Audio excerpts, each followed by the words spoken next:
Hello friends, welcome to my YouTube channel Sinha study circle. I am Sanjay Sinha, your English guide.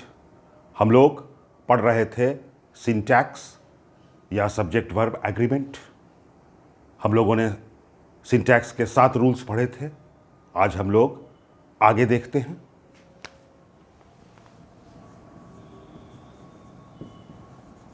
Rule number 8, यदि each, either, neither को subject की तरह प्रयोग करें तो वर्ब सिंगुलर होगा।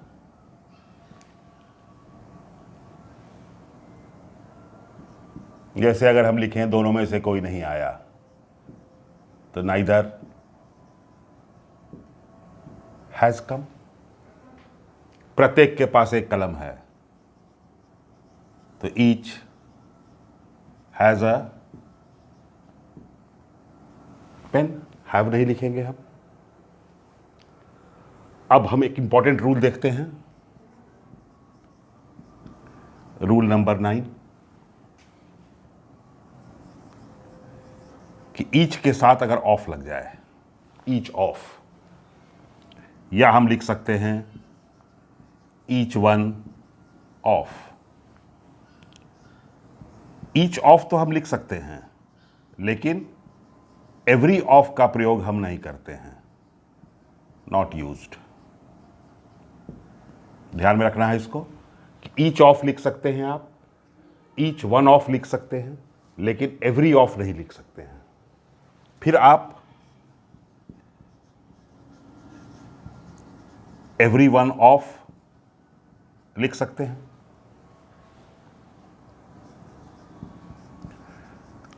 आइदर ऑफ लिख सकते हैं आप, नाइदर ऑफ आप लिख सकते हैं। तो आइदर ऑफ मीन्स दो में से कोई एक, दो में से कोई एक।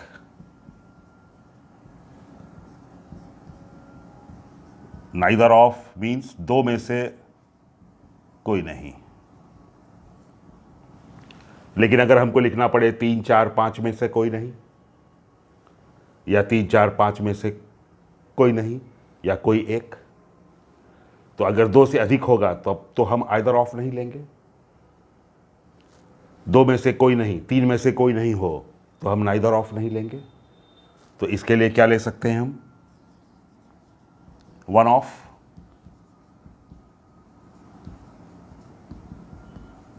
बहुतों में से एक, या आप ले सकते हैं नन ऑफ, जिसका अर्थ हो जाएगा बहुतों में से कोई नहीं। तो इस तरह के सेंटेंस आप बना सकते हैं। Each of, each one of, every of तो होगा नहीं, every one of, either of, neither of, one of, none of. तो ये ध्यान रखना है कि इन सारे शब्दों के बाद आपका जो नाउन या प्रोनाउन होगा वह प्लूरल होगा। ईच ऑफ द बॉय हम नहीं लिख सकते हैं, each of the boys. Neither of the girl हम नहीं लिख सकते हैं, neither of the girls. Each one of them लिखना पड़ेगा हमें। दे का देम होगा तब हमारा प्रोनाउन प्लूरल होगा। तो इन सारे स्ट्रक्चर्स के में नाउन या प्रोनाउन जो होगा वह प्लूरल होगा, लेकिन आगे जो वर्ब लगेगा वह सिंगुलर होगा। तो इन सारे के साथ हमारा स्ट्रक्चर क्या हो जाएगा? ये सारे शब्द ऑफ प्लस नाउन या pronoun plural plus verb singular. अब आप इसको कुछ एग्जाम्पल्स के द्वारा देखेंगे तो आपको ठीक से समझ में आएगा। एग्जाम्पल्स देखिए आप। ईच ऑफ द बॉय नहीं लिखेंगे हम, बॉयज, लेकिन हम आर रीडिंग नहीं लिखेंगे, हम लिखेंगे इज रीडिंग। तो each of plus noun plural plus verb singular. One of them, तो वन ऑफ है तो नाउन या प्रोनाउन प्लूरल, तो प्रोनाउन प्लूरल हो गया, लेकिन वर्ब सिंगुलर इसलिए हैव नहीं लिखेंगे, हैज लिखेंगे। One of them has played well. एक आप एग्जांपल और देखिए।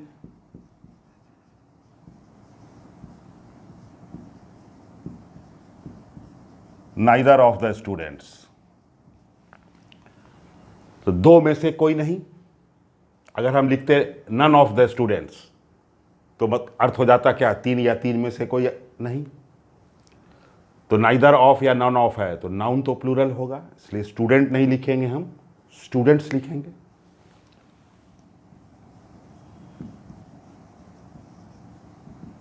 लेकिन अगर हम आर लेबोरियस लिख दें तो गलत हो जाएगा, क्योंकि none of plus noun plural plus verb singular. तो neither of the students is laborious. तो आपको ध्यान रखना है कि ईच, आइदर, नाइदर अगर अकेला सब्जेक्ट के रूप में इस्तेमाल होगा तो वर्ब सिंगुलर होगा, लेकिन इन सारे शब्दों के साथ अगर ऑफ प्लस नाउन या प्रोनाउन आ जाए तो वो नाउन या प्रोनाउन प्लूरल होगा, लेकिन उसका वर्ब हमेशा सिंगुलर होगा। Clear to everybody? आइए हम लोग अगला रूल देखते हैं।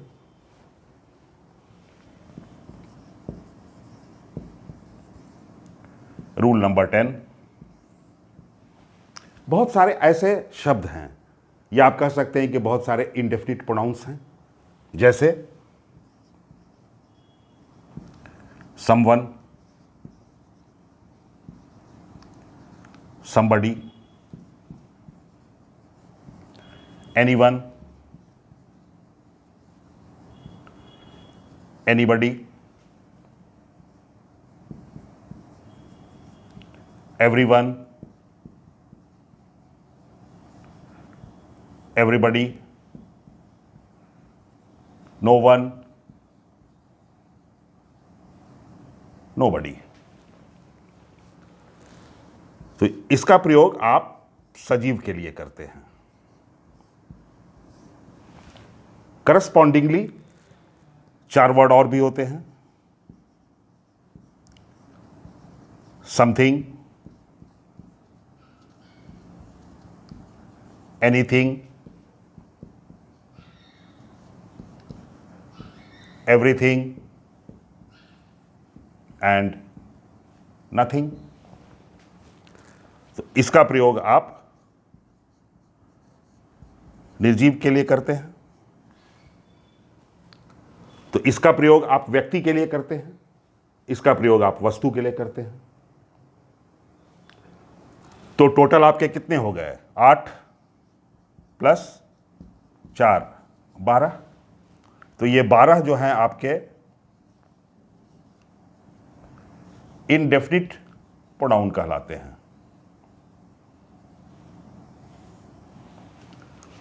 अनिश्चित प्रोनाउन किसी निश्चित व्यक्ति को रेफर नहीं करते हैं, तो इनके साथ क्या होता है कि ये 12 जो है हमेशा सिंगुलर होंगे। ये 12 जब हमेशा सिंगुलर होंगे तो इनका वर्ब भी हमेशा सिंगुलर होगा। आइए हम लोग कुछ एग्जाम्पल के द्वारा देखते हैं। तो रूल आपने देखा, अब आप एग्जाम्पल देखें। Everyone want to qualify in the SSC or banking examination. ये सभी लोग चाहते हैं कि एसएससी या बैंकिंग एग्जामिनेशन में क्वालिफाई करें। तो आपका ये वर्ब है और ये सब्जेक्ट की तरह इस्तेमाल हो रहा है। अब आप जान रहे हैं कि एवरीवन सिंगुलर है, तो सिंगुलर है तो इसका वर्ब सिंगुलर होगा, और वांट तो प्लूरल है, जब आप इसमें एस लगाएंगे तब यह सिंगुलर होगा, इसीलिए वांट नहीं होगा, आपको लिखना होगा वांट्स। एक एग्जांपल आप और देखिए।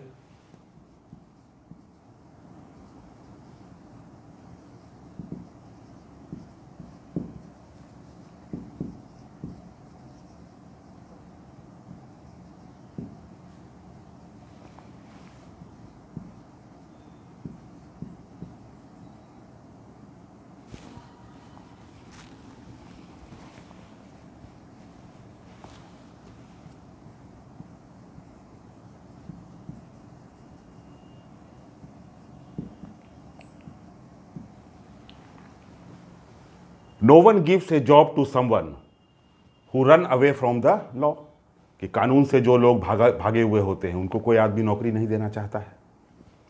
तो नो वन सिंगुलर है, इसीलिए गिव्स लिखना हमारा ठीक है कि no one gives a job to someone who. अब हु के पहले समवन है, समवन सिंगुलर है, तो आप अगर रन लिखिएगा तो गलत हो जाएगा। आपको लिखना चाहिए था who runs away from the law.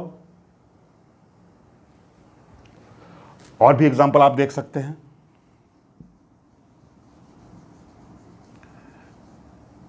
Everybody should love their country. Everybody है, शुड है, तो शुड के साथ तो आपको सिंगुलर प्लूरल का परेशानी नहीं है, तो शुड तो ठीक है, शुड के बाद भी वन होगा तो लव। लेकिन इसके साथ वर्ब सिंगुलर होता है, तो अगर वर्ब सिंगुलर होता है तो आगे का प्रोनाउन भी सिंगुलर होगा। देयर तो दे का रूप है, इसलिए प्लूरल है, इसलिए आपको लिखना चाहिए था his. Everybody should love his country. तो इन शब्दों के साथ प्लूरल का भी प्रयोग होता है, दे का भी प्रयोग होता है। कब होता है? ये मैंने अपने क्वेश्चन टैग वाले वीडियो में आप लोगों को बतलाया था कि इन सारे शब्दों के साथ दे भी लगता है। तो अगर आप ये जानना चाहते हो तो मेरा क्वेश्चन टैग वाला वीडियो आप जरूर देखें, ताकि आपको ये कंसेप्ट क्लियर हो जाए। ऐसे अभी आप जानिए कि अगर वर्ब सिंगुलर होगा तो आगे का प्रोनाउन भी सिंगुलर होगा। तो ये 3 एग्जाम्पल तो हमने देखा। अब निर्जीव वाला एग्जाम्पल भी देखिए। एक बड़ी ही प्रसिद्ध कहावत है,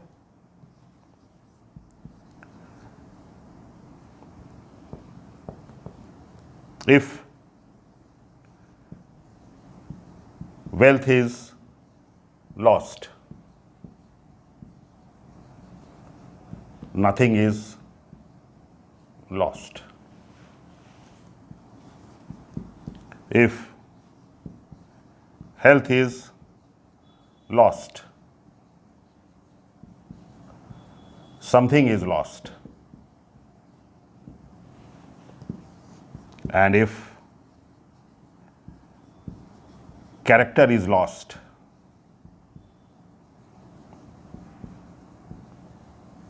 एवरीथिंग इज लॉस्ट। ये एक बहुत ही प्रसिद्ध कहावत है कि यदि धन खो गया तो कुछ भी नहीं खोया है, यदि स्वास्थ्य खो गया तो कुछ खो गया है, लेकिन अगर चरित्र खो गया तो सब कुछ खो गया। अब ये बहुत ही प्रसिद्ध कहावत है, लेकिन देखिए आपने इस कहावत में ग्रामर के रूल का कैसे सही प्रयोग हुआ है कि nothing is singular, so the verb is singular, something is singular, so the verb is singular. Everything is singular, so the verb is singular. तो आपको ध्यान रखना है कि समथिंग, एवरीथिंग, नथिंग, एनीथिंग ये निर्जीव के लिए होगा, इसके साथ वर्ब सिंगुलर होगा. Someone, somebody, anyone, anybody, everyone, everybody, no one, nobody ये सजीव के लिए प्रयोग होगा, व्यक्ति के लिए प्रयोग होगा, लेकिन इसके साथ भी हमेशा सिंगुलर वर्ब का प्रयोग होगा. और अगर सिंगुलर वर्ब का प्रयोग होगा तो आगे वाला प्रोनाउन भी हमेशा सिंगुलर होगा. इस बात को ध्यान में रखना है आपको. आइए हम लोग अगला रूल देखते हैं. Rule number 12.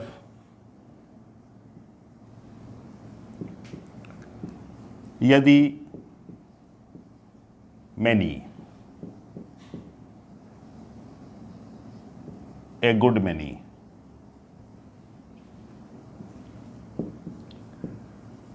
a great many, several, both, few, a few हो तो verb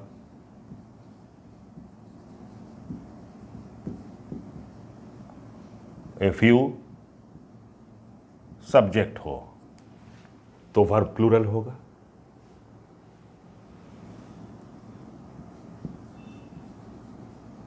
many are invited but a few have come. बहुत लोगों को आमंत्रित किया गया पर कुछ लोग आए. तो मेनी सब्जेक्ट है, सब्जेक्ट है तो उसका वर्ब प्लूरल होगा. तो आर लिखना ठीक है हमारा कि many are invited. But a few, दूसरा सब्जेक्ट हमारा क्या है? A few. और ए फ्यू है तो हमारा वर्ब क्या होगा? प्लूरल. तो ठीक हो जाएगा हमारा वाक्य. एक दूसरी स्थिति देखिए इसमें कि ऐसा भी हो सकता है many, a good many,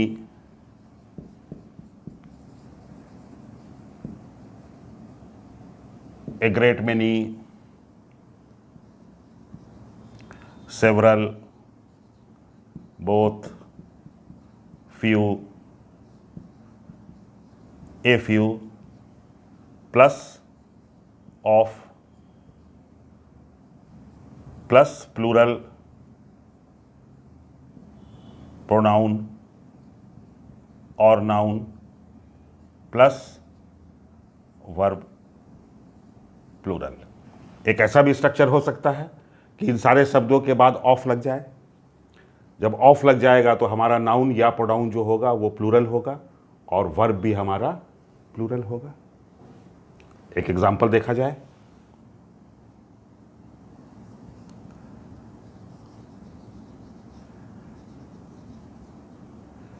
A good many of us have gone to Patna. तो ए गुड मैनी ऑफ प्लस हमारा प्रोनाउन हो गया प्लूरल, हमारा वर्ब भी हो जाएगा प्लूरल. ये प्रोनाउन भी प्लूरल हो गया और वर्ब भी प्लूरल हो गया. एक दूसरा एग्जांपल आप देख सकते हैं.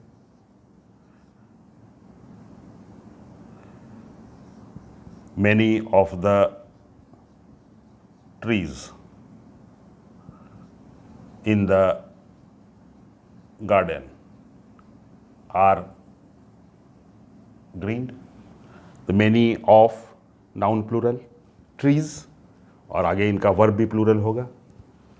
तो ये भी प्लूरल हो गया, ये भी प्लूरल हो गया.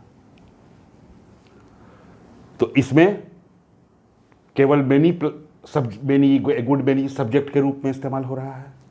यहाँ पे क्या है? ऑफ प्लस नाउन या प्रोनाउन प्रयोग हो रहा है जो प्लूरल में होगा, और वर्ब यहाँ भी प्लूरल होगा और वर्ब यहाँ भी प्लूरल होगा। एक तीसरी स्थिति भी देखिए। एक तीसरी स्थिति है कि many plus an plus noun singular plus verb singular. Many का अर्थ भी बहुत होता है, सेवरल का भी अर्थ बहुत होता है, लेकिन सेवरल के साथ ये स्ट्रक्चर नहीं बनता है, नॉट यूज्ड। ये स्ट्रक्चर केवल मेनी के साथ बनता है। तो ऐसे अगर हम लिखेंगे तो क्या लिखेंगे हम? Many boys are reading. लेकिन अगर ऐसा लिखेंगे हम तो हम लिखेंगे many a boy is reading. अर्थ दोनों का एक ही होगा। मेनी बॉयज आर रीडिंग का मतलब होगा कि बहुत सारे लड़के पढ़ रहे हैं, और many a boy is reading का भी अर्थ होगा कि बहुत सारे लड़के पढ़ रहे हैं। लेकिन यहां पे हमारा वर्ब सिंगुलर होगा, इसी बात को ध्यान में रखना है। तो मेनी, ए गुड मेनी के साथ हमने 3 तरह के स्ट्रक्चर्स देखे। होप आप लोगों को बातें ठीक से समझ में आ रही होंगी कि कैसा सब्जेक्ट होगा तो हमारा वर्ब कैसा होगा। अगला रूल आप देखिए, rule 13।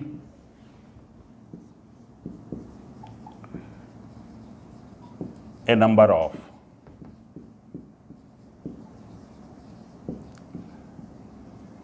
a great number of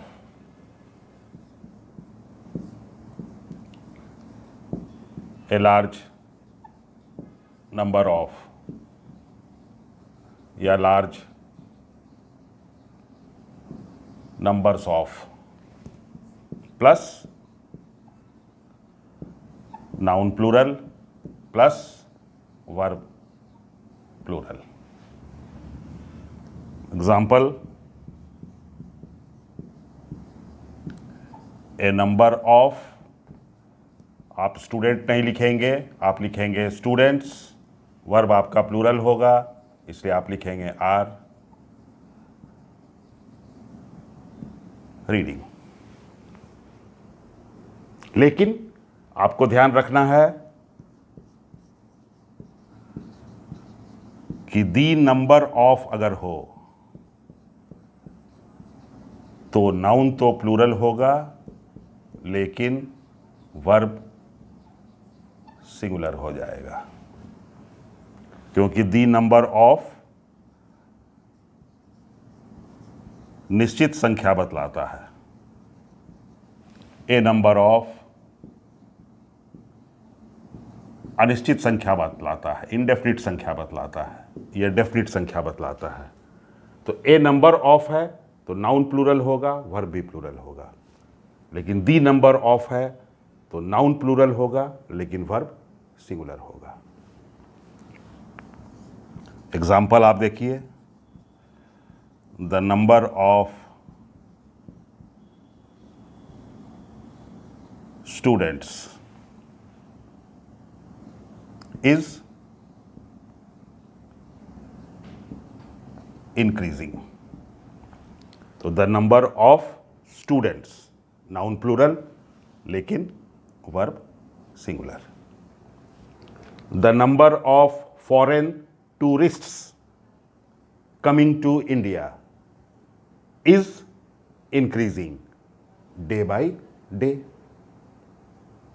hope आप लोगों को सारा रूल्स ठीक से समझ में आया होगा।